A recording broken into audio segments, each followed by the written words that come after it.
Bonjour et bienvenue dans Mindways. Créer un podcast, c'est bien plus que parler dans un micro. Et ça, personne ne te le dit. Aujourd'hui, je vais t'emmener de l'autre côté du rideau, là où on ne met jamais la lumière. Tu le sais sûrement, le podcast a explosé ces dernières années. En 2025, il y a déjà plus de 4,4 millions de podcasts dans le monde. Et chaque semaine, c'est plus de 11 000 nouveaux shows qui voient le jour. Pour faire court, ça veut dire qu'en théorie, il y a une nouvelle ville entière de podcasteurs qui se lancent tous les 3 jours. Mais la vérité est beaucoup moins glamour.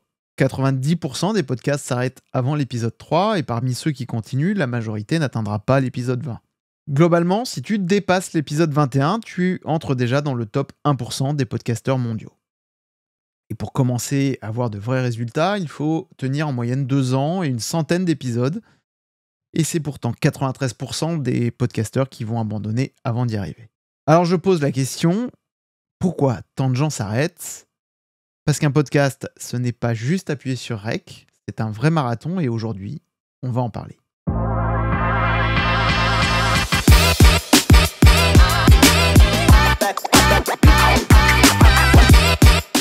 Mindways, le podcast pour rebondir.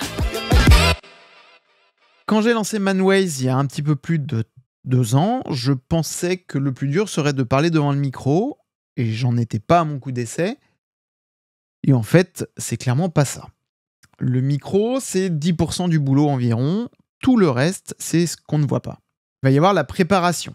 Trouver un sujet, le creuser, organiser tes idées, lire des bouquins éventuellement sur le sujet. Et crois-moi, même une idée géniale, si elle est mal structurée, ça va te donner un épisode plutôt bancal. Tu vas avoir la partie choisir un micro, comprendre les logiciels, apprendre à régler un son pour avoir un son propre. Et au début, c'est souvent de la débrouille. Tu vas avoir ensuite le montage, parfois c'est 2 à 3 heures de travail pour sortir 30 minutes d'audio fluide. Si tu as un invité, il faut trouver l'invité, le convaincre de te rejoindre. C'est pas si dur que ça, mais ça reste du boulot. Lui envoyer éventuellement des questions, éventuellement convenir d'un rendez-vous, soit physiquement, soit en virtuel. Une fois que tu as enregistré ton podcast, il va y avoir la diffusion. Donc, gérer ton hébergeur, le diffuser sur les plateformes, tout ça peut se faire de manière très automatique. Ce qui est moins automatique, ça va être le SEO, les descriptions, parce que si tu balances ton audio sans tout ça, et sans contexte, globalement, tu trouveras personne. Enfin, il y a la communication, créer des visuels, teaser sur les réseaux, alimenter régulièrement les réseaux, répondre aux auditeurs quand ils ont des questions et éventuellement sur leurs avis. Ajoute à ça ce qui est peut-être finalement le plus difficile, qui va être la pression silencieuse, toutes ces petites voix qui te disent est-ce que ça va plaire, pourquoi je fais ça, est-ce que je parle dans le vide. Bref, finalement, tu seras très rapidement ton propre obstacle. Et ça, on n'en parle jamais, et pourtant, c'est ça qui arrête la majorité des podcasteurs. Allez, je t'avais promis des coulisses, voilà ce que personne ne dit. Tu vas rencontrer des galères techniques. Tu vas enregistrer un épisode entier et te rendre compte que finalement, tu n'as pas branché ton micro. Tu vas éventuellement avoir des problèmes de webcam alors que tu as ton invité de l'autre côté. Tous ces problèmes techniques, ça t'arrivera forcément. Tu vas passer des heures à couper des tes tics de langage jusqu'à détester le son de ta propre voix. Tu auras forcément, et en tout cas si tu as des invités, des désistements de dernière minute. Pour tout un tas de raisons, bonnes ou mauvaises, peu importe, ça arrivera. T'as fait un épisode incroyable, t'es ravi, super content, et pourtant, il va faire que 3 écoutes. Tu vas avoir des vrais moments de solitude devant tes stats, déjà pour les comprendre, et puis ensuite en voyant qu'elles sont pas bonnes, et finalement te dire, mais à quoi bon tout ça ? Ça, c'est la réalité, c'est pas la vitrine, c'est pas LinkedIn, c'est pas les grands posts sur j'ai 100 000 écoutes par mois, etc. Non, c'est la vraie vie, celle où tu dois te battre avec ton propre mental pour continuer. Et crois-moi, tous les podcasteurs passent par là, même les plus gros, et finalement, il n'y en a que très peu qui osent le dire. Ici, le Sébastien du montage. Il y a des petites informations que j'ai oublié de te donner concernant les backstage d'un podcast. Une des informations importantes, c'est le coût du podcast. L'hébergement de ton podcast va te coûter potentiellement de l'argent. En effet, si tu le mets sur Spotify, la bonne nouvelle, c'est que c'est gratuit. Si tu utilises une plateforme comme Ocha, par exemple, qui est l'une des plus célèbres, mais qui va te permettre de gérer à peu près tout le contenu de ton podcast, la description, la diffusion, la gestion des mots-clés, etc., ça commence à 15 € par mois environ, jusqu'à des prix jusqu'à 69 € par mois. Et ils vont te proposer également des services additionnels. Des services additionnels qui vont être des aides, notamment ce qu'ils appellent le Podcast Search Optimization, qui est censé t'aider à référencer ton podcast. Et ça coûte 49 € par mois. Et le Ocha Intelligence, qui te permet également de t'aider sur la création de tes descriptions, de créer un certain nombre de choses, va te coûter 10 € par mois supplémentaires. Donc globalement, si tu veux avoir quelque chose d'assez bien chez Ocha, ça peut vite te coûter quasiment 100 € si tu veux avoir un package assez complet. Donc garde-le en tête, c'est quand même quelque chose d'assez cher. Il y a également tous les services type Riverside dont je parle, par exemple, pour enregistrer ton podcast avec des invités à distance. C'est extrêmement performant, mais tout ça, ça a un coût. Et de mémoire, on est sur une vingtaine d'euros par mois. Donc si tu fais quelque chose, allez, à minima, mais que tu payes les services, t'es très rapidement sur un petit budget à 50 € par mois, malgré tout. Si t'es sur Spotify, la bonne nouvelle, c'est que c'est gratuit et niveau des stats, ils sont assez complets. Aujourd'hui, j'ai 2 podcasts, Mindways et un autre podcast sur la moto. J'en ai hébergé un sur Spotify pour voir un petit peu ce que ça donnait. Et honnêtement, le service, il est hyper quali. Tu peux mettre des vidéos et tes stats sont très complètes.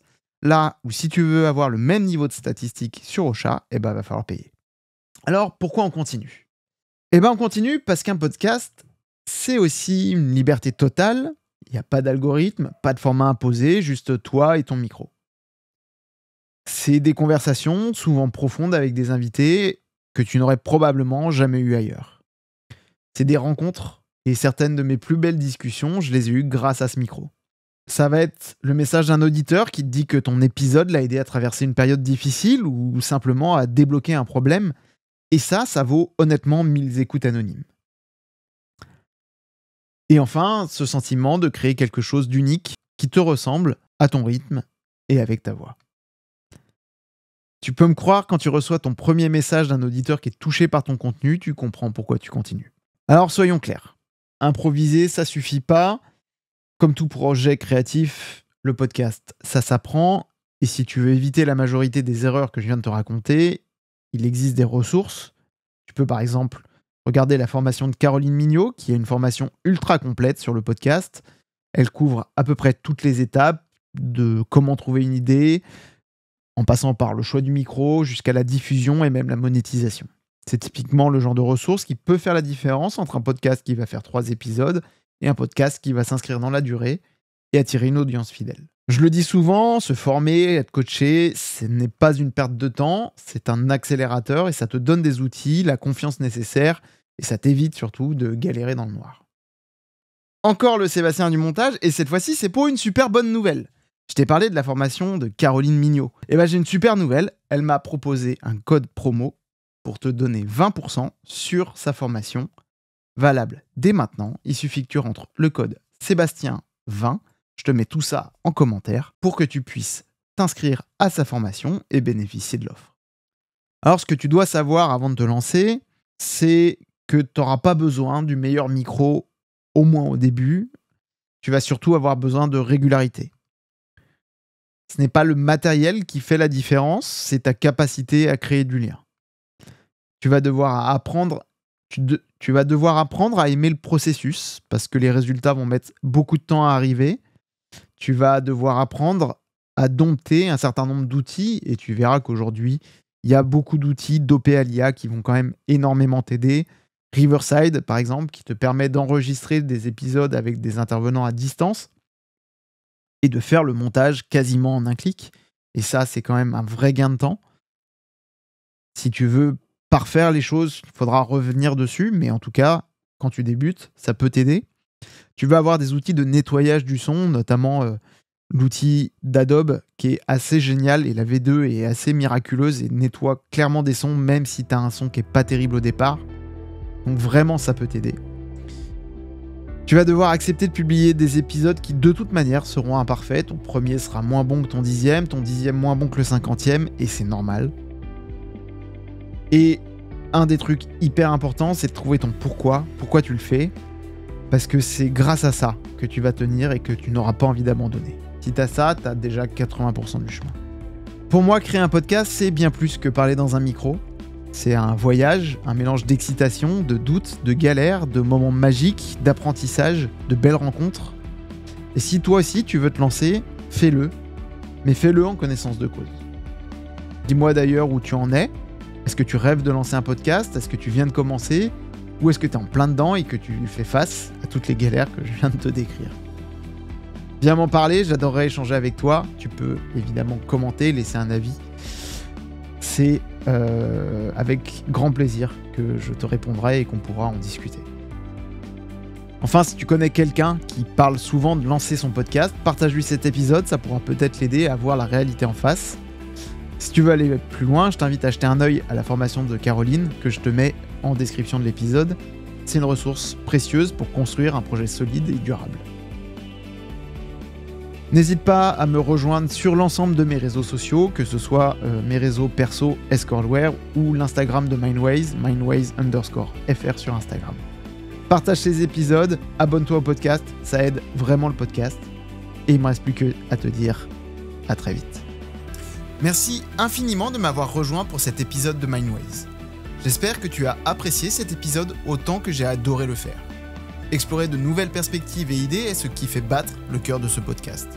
Si tu as aimé cet épisode, n'oublie pas de t'abonner à Mindways ou à la newsletter pour ne pas manquer mes futurs sujets. Tu peux le faire sur ta plateforme de podcast préférée, et si tu souhaites rester à jour avec les dernières nouvelles et mises à jour, suis-moi sur les réseaux sociaux. Tu me trouveras sous Escortware sur Instagram et X pour des discussions et des aperçus exclusifs. Ton soutien est la clé de la poursuite de cette aventure. Tes commentaires, avis et partages sont toujours appréciés. Merci encore d'être à mes côtés, reste curieux, reste connecté. N'hésite pas à m'envoyer des questions ou idées ou suggestions pour de nouveaux épisodes. C'est un voyage que nous faisons ensemble et j'ai hâte de continuer de le partager avec toi.